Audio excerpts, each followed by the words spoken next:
How India's homegrown UPI became the world's top real-time payments system. India's Unified Payments Interface UPI, launched less than a decade ago, has now become the world's most used real-time payment system.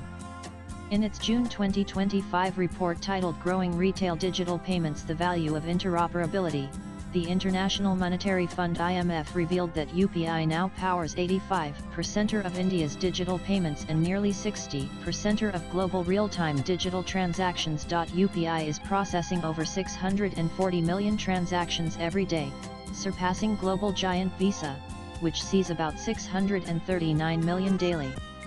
In June 2025, UPI recorded 18.39 billion transactions worth Rs 24 lakh crore, marking a 32% year-on-year jump compared to June 2024. So, what's the story behind this fintech phenomenon? How did a public digital infrastructure, created by a government-backed body, beat multinational corporations at their own game? Hey race, a deep dive into the rise of UPI. NAN Unified Payments Interface UPI is a real-time payment system developed by the National Payments Corporation of India (NPCI) and made available to the public in August 2016.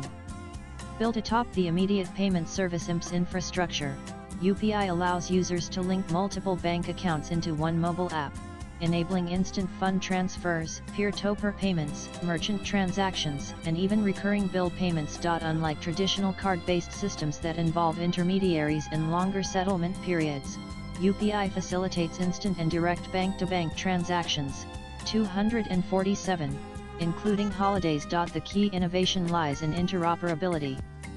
UPI is not restricted to a particular bank or app. Whether using Google Pay, PhonePe, Paytm, BHIM, or any other UPI-enabled application, users can transfer money across platforms without friction. NAN The seeds of UPI were sown in the years following India's push for financial inclusion and digitization. NPCI, a not-for-profit umbrella body promoted by the Reserve Bank of India and Indian Banks Association, had already rolled out the IMPS system and RuPay cards. But a need was felt for a more scalable, flexible, and user-friendly payment system that could integrate multiple services into a single interface. The real push came post-2014, as the Digital India mission gained momentum and the Pradhan Mantri Jan Dhan Yojana (PMJDY) brought millions of Indians into the formal banking system. UPI emerged as the ideal next step to connect those bank accounts to a seamless digital payment ecosystem. Former RBI Governor Raghuram Rajan, who was at the helm when UPI was conceptualized, had called it a revolution for retail payments in India.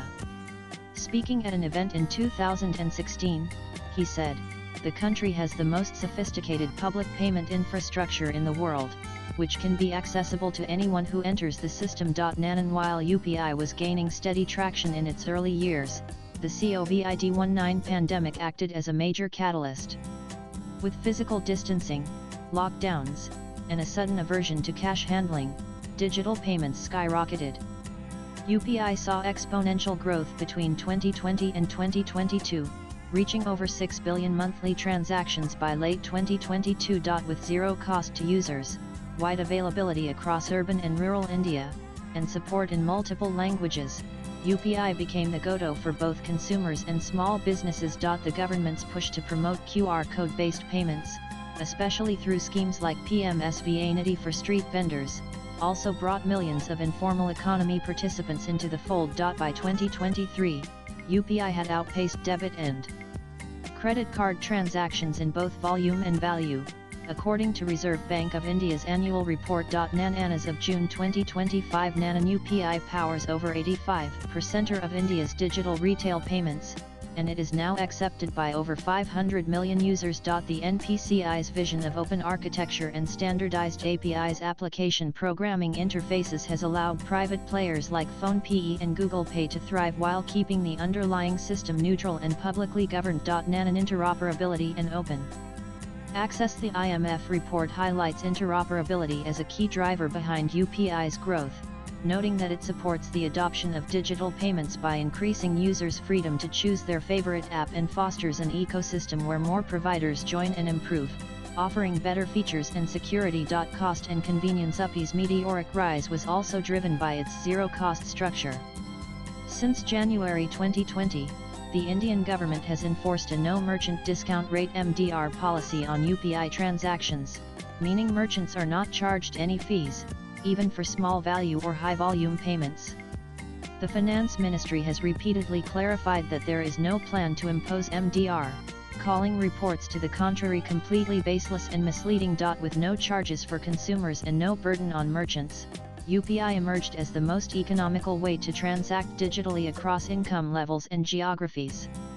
Its intuitive, multilingual user interfaces further helped it penetrate rural areas, Tier 2 and Tier 3 towns, and digitally underserved communities. Combined with low data usage, rapid onboarding via Aadhaar-linked bank accounts, and government-supported promotion drives, UPI's frictionless design made it the default payment mode for everything from street vendors to supermarkets. Strong regulatory backing beyond cost advantages and interoperability, UPI's expansion has been actively enabled by targeted government schemes and RBI mandates aimed at reaching the informal and underserved segments of the economy. One key intervention was the PMSVA Nidhi scheme, launched in June 2020, which offers financial incentives to street vendors who adopt digital payments. By linking cashback rewards to UPI transactions, the scheme helped digitize payments in India's vast informal sector. The Reserve Bank of India has also pushed for UPI's integration into feature phones through services like UPI 123 PAY, allowing users without smartphones or internet access to make digital transactions using IVR and missed call systems. These innovations have expanded UPI's reach beyond urban centers. Such regulatory and policy measures, focused on inclusion, infrastructure, and behavioral nudges, have ensured UPI's adoption across a wide spectrum of India's population. UPI's success story isn't confined to India's borders. According to the IMF report, UPI is now live in 7 countries, and its entry into France is particularly notable. It marks UPI's first step into Europe. Tourists and Indian expats can now make payments using Indian bank accounts in outlets accepting UPI, bypassing the need for currency exchange or international cards. The NPCI, via its international arm NPCI International Payments Ltd (NIPL), has been proactively signing agreements with foreign governments and payment gateways. The UAE's Mashreq Bank and Singapore's PayNow are among the first partners. Nanan BRICS Pay Push India is advocating for UPI to be recognized as a standardized cross-border payment mechanism within the expanded BRICS bloc, which now includes 6 new member countries. According to the Press Information Bureau, the goal is to cut remittance costs, enable direct merchant settlements abroad, and strengthen India's fintech leadership globally. Nang cross-border remittance tech firm Ars Software, working with NPCI, has announced plans to integrate UPI with bilateral payment systems in 10 countries, including the UAE, Singapore, and France. The aim is to reduce fees and settlement times in existing remittance corridors. Nan speed scale improvements. NPCI recently revamped its backend as of June 16, 2025. Transaction response times were cut from 30 seconds to 1015 seconds, enhancing real-time reliability and enabling broader adoption. Nanan swipe left for next video. In just 9 years, UPI has achieved what many multi-billion-dollar payment giants couldn't in decades, creating a unified, inclusive, and globally scalable real-time payments network. With backing from the government, trust from users, and recognition from global institutions, UPI's journey from an Indian innovation to an international benchmark is nothing short of revolutionary. Latest blogs.